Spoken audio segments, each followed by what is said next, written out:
Here is an Elizabeth Warren like organizer, absolutely comstering Ben Shapiro, making him shake in his little boots. Okay. Know much about you, so I have a series of back and forth questions, if that's okay. Just before I ask my question, so do you come from Holocaust survivors, or are you a Jewish family that didn't? So my great-great-grandparents arrived here.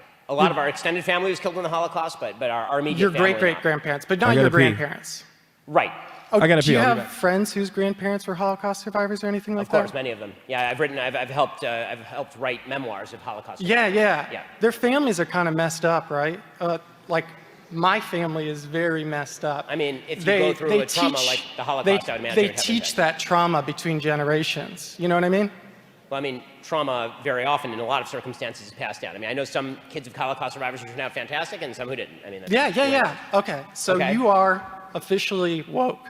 That is what wokeness is about. It's like, people's grandparents or their great-grandparents were slaves. Well, it's okay. No, it's okay. Fuck you, I'm talking. Guys, I actually want to hear. I want to hear. No, it's okay. It's okay. I want to hear. Let's at least hear the argument. Let's hear it. Let's hear it. Go. What? He wants to hear me. I do want to hear it. It's fine. Let him go. Let's hear it. Come on. So explain how that's woke. So I mean, the whole thing is like, let's see. So during Silent Calvin Coolidge's administration, do you know about like the Great Mississippi Flood back in the 1930s? I understand that American history is filled with racial evil. Yeah. And that causes some intergenerational trauma, which affects people's ability to be, effective, things like that. Fine. So let me ask you a question. Yeah. So if the idea is that history has consequences, of course that's true. That's not wokeness. Yeah. That is not wokeness. What wokeness suggests is that fundamental institutions in American society are so... No, it doesn't. Yes, it 100% does. I ran Elizabeth Warren's campaign. I helped organize her volunteers around here. Okay, to be fair, like I would laugh at that too. It's fucking Elizabeth Warren. But anyway, listen, this is a well-intentioned guy. Okay, so let's give him the time of day. I am a representative of wokeness. Okay, well, and that's just this is all it is. Well, I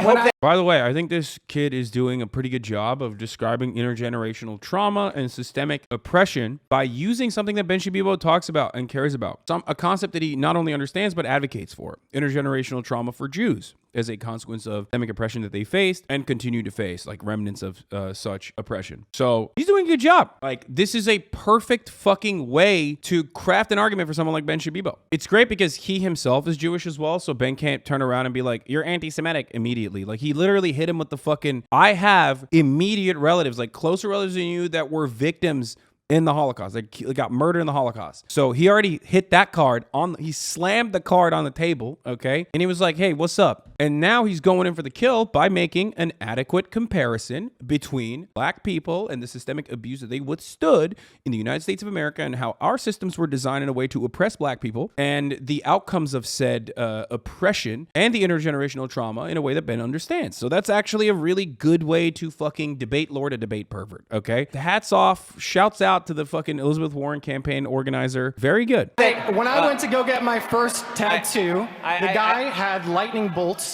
and 88s tattooed on his neck. And as a Jewish person, that's really messed up. It's basically a threat. There are racist people. Now he's trying to describe that, like, Ben should, in a way that Ben can understand, seeing remnants of that same kind of power struggle from the side of the oppressor in contemporary society is going to very clearly create an environment of hostility. The overarching argument here is most likely going to revolve around why certain imagery in college campuses invoke feelings, especially when the unrecognized trauma or the systemic abuse is continuing, okay? Like, there's a difference between, like, that's why you don't want to invite Nazis to a college campus, because when you invite a Nazi to a college campus, all of a sudden, that leads to a less safe space for all of the victims, the marginalized communities. It's not just about the fifis, okay, of Jewish people or trans people or black people or people just that do not fit the in-group that the Nazis are supposedly trying to defend, but it's more so the legitimate hostility hostility in that environment when you legitimize the point of view and the perspective of a neo-Nazi by inviting them over to your college campus.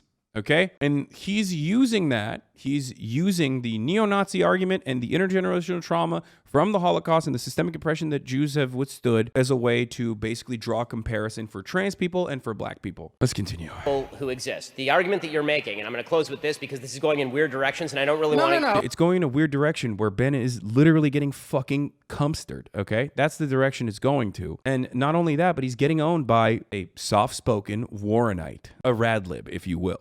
It's not I don't really want to get... just hold up a second. I let you get out your arguments, and now it's time for me to respond, because I let you say Okay, I'll let you respond, but... No, not but. Now's my turn. You are not characterizing what I'm saying accurately. Now it's my turn. Your definition is inaccurate. The reason your definition is inaccurate is because any sentient human being would acknowledge that history has consequences. Right. But if the idea is, but that's not what wokeism is. Wokeism is a different thing. Wokeism suggests that all inequalities of today are attributable to not only historic injustices, but also continuing injustices in the now.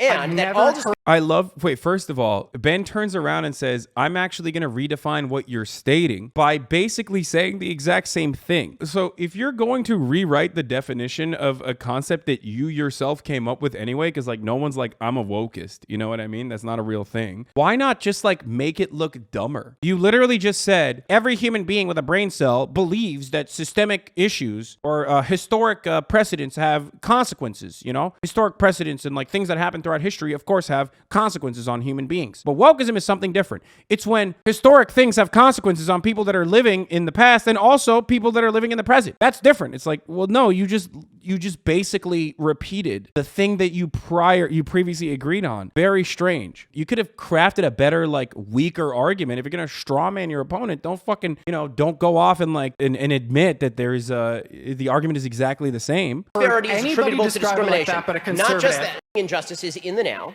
And that all disparity is attributable to discrimination. Like that, but a not just that. Not just that. A conservative is the only person. I want to know why. Why is it that conservatives... I guess he's trying to make it seem like all matter, like a black person stubs their toe, and that's because of racism. Like, I think he's trying to... The straw manning on that part is like, all matter of discrimination, all forms of discrimination actually comes from prior historical context. I think that's what he's like trying to bastardize it into. He didn't do a really good job of describing that. He wasn't able to get that fucking straw man off. But for example, if a black person stubs their toe on a Lego, that's racism. That's not racism, actually. Okay, well, yeah, that's not, no one made that argument. That's not a thing. You know what I mean? Which, by the way, in and of itself, for all the debate perverts in here, you guys know me as the guy who's incapable of debating and refuses to because he can't face the truths. But like, that's a logical fallacy. What Ben Shapiro is doing, and the reason why he is a decent debate pervert in comparison to all of those other debate perverts, is that he is able to try to very quickly and swiftly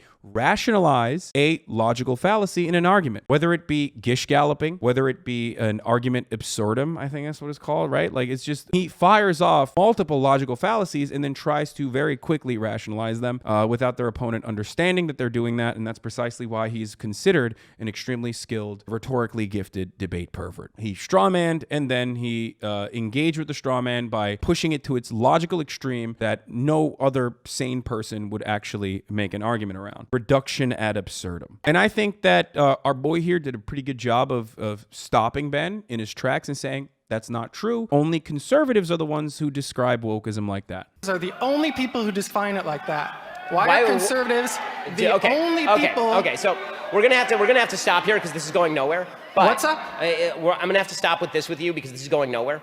All I'm going to say is this. It's not going nowhere. It's going to a place that you don't want it to go to because for the first time ever, you are dealing with someone who, at the very least, is able to say, you're wrong. Stop putting words in my mouth. This is what's actually going on. When you're not talking to a college freshman that is flustered for being in front of a massive fucking audience for the first time ever with your pre-canned speech and your talking points that you have pre-established and honed for the past fucking 20 years that you've been doing this, that you got from the Heritage Foundation, you have to run away. And that's precisely what Ben is doing here. Mr. Freedom of Speech. Mr. I think all speech should, especially frustrating speech, should be allowed on college campuses, is straight up utilizing his position of authority in this circumstance to silence opposing speech because he could not do it. He could not deal with it Many such examples exist. One of the immediate ones that comes to mind is the BBC interview that he had with what's that old fucking Tory piece of shit's name? I mean, he fucking eviscerated Ben, but he is Andrew Neil. Andrew Neil. When Andrew Neil and Ben Shapiro were having a conversation, and Ben Shapiro started calling Andrew Neil a liberal progressive. I mean, Andrew Neil is not a progressive by any right. We can watch that as well. He's Scottish, by the way. Okay, shut up. But he's not like that kind of Scottish. See what I just am trying to understand your perspective.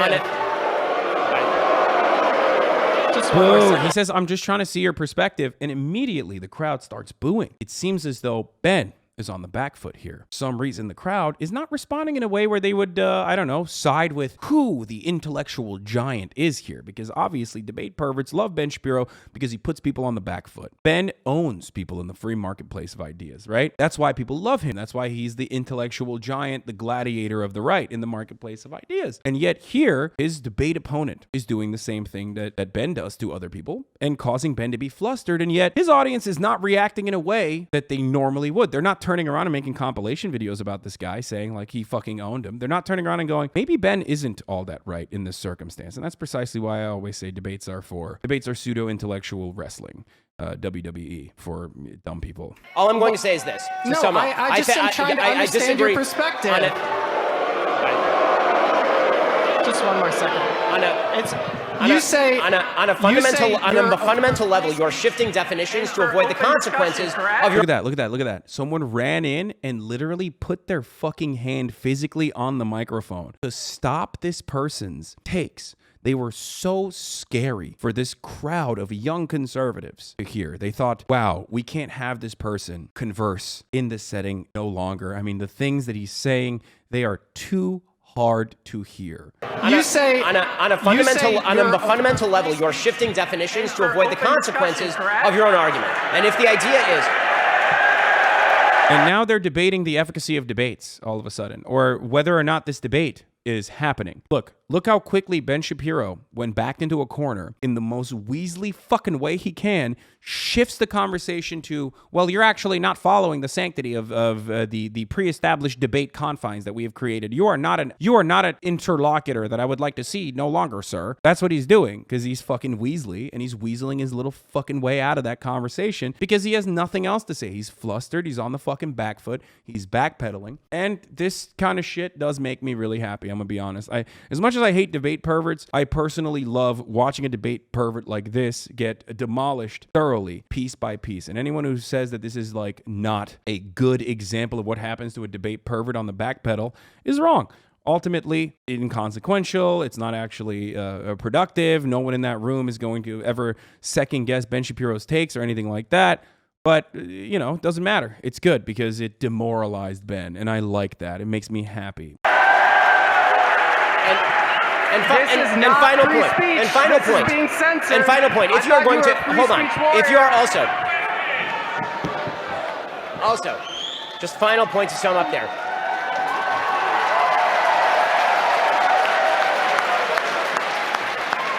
Wow, a group of young Americans, youngest person in that crowd being like 55, are celebrating the fact that someone was swiftly removed for the crime. And I mean the crime, the criminal act of trying to have a conversation with Ben Shapiro. Perhaps conservatives don't care about free speech after all. My, oh my, I am shocked. Final point to sum. I can follow that. Yeah, but, I just want to make, honestly, I want to make one final point to sum up there. If the idea is that traumas of the past invariably bleed down into the present, that does not explain. Now that he has adequately silenced his opposition, who can't actually retaliate or respond, he's going to then, most likely, I assume, misinterpret what he is saying and add on additional strawmen to that and then end up attacking the strawman. Also, he's moving just away. Final point to sum up there. Yeah, you got him. You got him, brother. Final point to say. I can follow that. Yeah, but, one more. He's gonna do the shower boxing. That's what he's gonna do. When when you're in the playground, okay, when you're at school and you get fucking owned by the bully, and then later that night you're taking a shower and you're like, what if I had such a better take? That's what he's gonna do, okay? Man, if I only fucking told that bully, like, you know, your mom sucked my dick or something, everyone would be fucking clapping at the playground. God damn it. Let's finish. Well, I just want to make, honestly, I want to make one final point to sum up there. If the idea is that traumas of the past invariably bleed down into the present, that does not explain why certain groups that have been historically not only marginalized but slaughtered in mass genocide are some of the most successful groups in our society. Yeah, perhaps the continuation of systemic oppression did not extend in the same capacity to certain groups as it did to others, because they were not considered to be the backbone of labor in the same way that, like, you know, chattel slavery happened. But of course, you know, he's just straight up hitting that line. That's cool. So if the idea is... Oh my God, what a fit, dude. Motherfuckers make fun of my fits, but are you joking? Look at my boy here, dude. What is... Oh, this is hurt, dog. This is hurt. Straight up. What the fuck? Would you debate Ben Shapiro if you had the chance? I know you don't ever want to do debates without being insane. No, I've always maintained the position that, like, I will debate clouded people. Straight up. I don't have a problem with that. What do you mean? I'll debate clouded people, or I'll debate for content, but I'm not going to fucking do it for, like, every random Tom, Dick, and Harry who's going to fucking try to activate and mobilize their community to fucking clip me out of context and, like, make a million YouTube videos out of it to be like, haha, Hasan believes this position that he doesn't actually hold. And they do it anyway, even when I don't debate them, so... If the idea is that past trauma always equals current inequality, or that my actions in, say, robbing a convenience store are attributable to bad actions that happened in Alabama in 1930, the answer to that is no. Don't rob... Wait, what?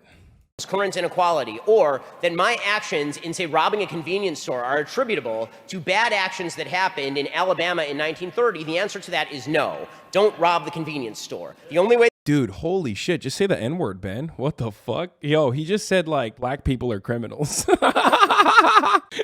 Straight up. Like, Ben literally, he's just no holds barred. He got, like, a little bit of pushback, and he literally was like, I'm going there now. That's crazy. This is perhaps the furthest you can go without, like, actually saying the N-word. This is like when a 14-year-old in a Call of Duty lobby is, like, losing the game and just says the N-word over and over again. That's Ben's version of that. Past trauma does not mean you can rob a convenience store, black people. That's what he's saying. And is, of course, like, ironically, an incredibly liberal analysis that is completely fucking devoid of any sort of materialist perspective attached to it, okay? Crime, specifically crime of that magnitude, of that sort, manifests in environments that have been held back due to their material conditions, due to the historic subjugation that people have been forced to exist in. He just basically went into, you know, only black people cause crimes and they blame prior wrongs for it. I'm glad that guy can respond to this dumb take. Oh, wait, he's gone, lol. Exactly. The way they are going to be able to break the chain of history is to make good decisions. What people on the left don't like to talk about is actual solutions. What they like to do is bitch about problems that existed 60 years ago and blame those. Oh, dude, he hit the fucking Gary V note. He said bitch. Okay, this is not a new take, and this is not a unique take. And this is not even a correct take, which, you know, you can say about pretty much everything that conservatives fucking recycle. The only thing they recycle, which is, you know, old talking points. He literally is just doing the exact same thing that they do all the fucking time, which is like, black people are bitching about racism. Racism ended when slavery ended. Okay, maybe not. Racism ended when, you know, Martin Luther King ended racism. During the Civil Rights Movement. Okay, maybe not. Racism ended when Obama became president. Like, that's just the most common fucking right-wing retaliation. No analysis whatsoever about, like, why intergenerational poverty plays a significant role in the development of certain communities and how that still has staying, like, lasting impact in contemporary society. And every single time you try to have that conversation, they turn around and go, no, they're going to rely on the pre-existing white supremacist attitudes that the audience holds on to as well, especially a conservative audience like that. The pre-existing attitudes that they have about, pre-existing white supremacist attitudes they have about, like, black people cause crimes, they're scary. And then they complain about it and say, well, we had no other choice. We're doing crimes because, you know, slavery. Every single sociological school of thought agrees with you. Material conditions is what will be the likelihood of crime occurring. Yes. And it's not even new. Like, fucking ancient Greece, they had this argument. Like, people understood understood this concept that crime is a consequence of poverty all the fucking way back in like ancient Greece. And conservatives back then were advocating against that as they are now. So not much has changed. It's either intrinsic or extrinsic factors that have held black people back. Okay? If you believe they're intrinsic factors, you believe that black people are somehow genetically different than white people and or Jewish people or other historically marginalized communities. And that's why they're not able to pick themselves up by their bootstraps. If you think that it's extrinsic factors, then you understand that structural racism exists. Which, by the way, the intrinsic factors are, that's just literally you're racist. You're just trying to add an intellectual patina to your white supremacist attitude when you say that. Black people are genetically inferior, and that's why they are in destitute, poverty-struck conditions. That was the original talking point, all the way until the fucking 60s. Straight up, go back to any fucking circumstance, go back to the Jim Crow era, go back to Reconstruction, go back to any era, and you will hear from conservatives openly state that black people were genetically different and therefore inferior and therefore servile or therefore aggressive and angry. Now, when it became inappropriate to openly state that, then they moved on to different ways of saying that same thing. They tried to, again, go back to the science and justify it through the bell curve, or they tried to say, well, it's their culture. It's their culture that is the reason why black people are in worse material circumstances than white people. I mean, this is a political strategy as well. Here, you're about to hear the N-word a lot, but here is Lee Atwater's famous admission in 1981. This is not in 1981, if I'm not mistaken, but maybe. In 1981, the legendary brutal campaign consultant Lee Atwater was working in Ronald Reagan's White House when he was interviewed by Alexander Lamy. In this audio, made for public the first time ever, Atwater lays out how Republicans can win the vote of racists without sounding racist themselves. Here's how I would approach that issue as a statistician or a political scientist, or no, as a psychologist, which I'm not, is how abstract you handle the race thing. In other words, you start out, and now y'all aren't quoting me on this. All right, I won't hear it. You start out in 1954 by saying, by 1968 you can't say nigger, that hurts you, it backfires, so you say stuff like forced busing, states' rights and all that stuff. And you're getting so abstract now, you're talking about cutting taxes and all of these things you're talking about are totally economic things, and the byproduct of them is blacks get hurt worse than whites. And subconsciously, maybe that is part of it. I'm not saying that, but I'm saying that if it is getting that abstract and that coded, that we're doing away with the racial problem one way or the other. You follow me? Because obviously, sitting around saying we want to cut taxes, we want to cut this, and we want is much more abstract than even the busing thing, and a hell of a lot more abstract than, you know. So any way you look at it, race is coming on the back burner.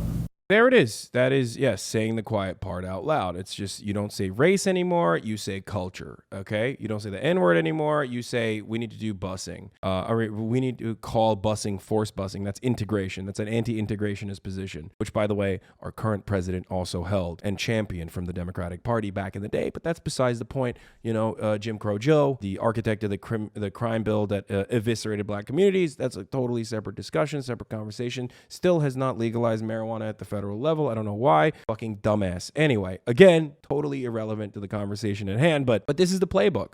And that's precisely what Ben Shapiro does here. Basically, when he gets lost in the sauce, immediately applies a straw man, says Jewish people have overcome the historic wrongs of the Holocaust and are significantly more successful by and large than black people who still haven't been able to overcome the consequences of slavery or whatever position he thinks racism ended in the United States of America. I don't know.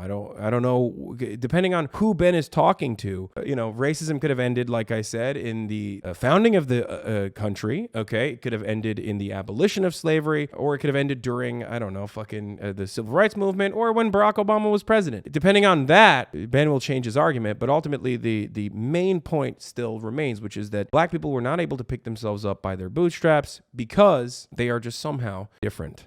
He won't say that they're inferior genetically or something, something, he'll just say, oh, it's the culture. Why is the culture impacting them differently? Oh, well, I don't know. It's just the culture. So when you have a conversation with people like this, you should always ask them that. What I like to do is bitch about problems that existed 60 years ago and blame those for failures to solve them now.